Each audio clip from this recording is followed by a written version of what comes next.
the book, The Influential Mind, you talk there about the neuroscience and the psychology of influence, and specifically what makes people change their minds or resist changing their minds. And you challenge the assumption that facts alone can persuade others and go into the emotional and cognitive forces that shape our beliefs. And that struck a chord with me preparing for this interview, because I spoke at a conference in France that was celebrating the 50th anniversary of the publication of Animal Liberation, my book on that topic. And I was asked at the conference whether the reaction to the book was what I had expected. And I had to say that I'd expected that telling people about how the animals they were eating were raised in factory farms would have had a bigger effect than it did. You know, you have to bear in mind that in 1975, nobody really knew about factory farms. I didn't know until just a couple of years before that the animals I was then eating were raised in factory farms, and no organizations existed that were publicizing this. People at the conference were puzzled that things hadn't changed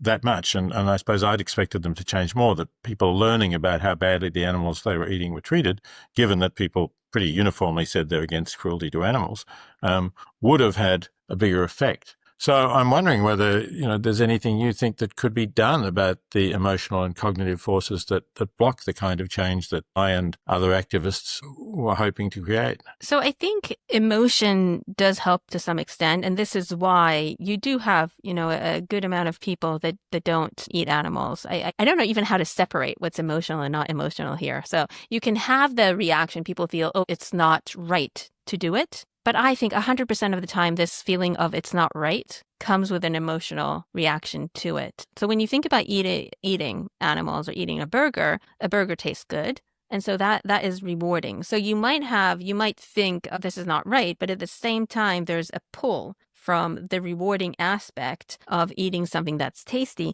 And even more than that, I think it is how easy it is. It's not super easy to be a vegetarian. So you go into a restaurant, you only have a couple of options. Maybe at the time if you go back a few, 30 years, you might have no options. So it's not enough to just create the negative reaction or even the belief that it is ethically not right. You have to change the structure, right? You have to find ways that the availability and the two things are interconnected, because if people have a demand for things, there's more of it, and it's just a circle of this sort.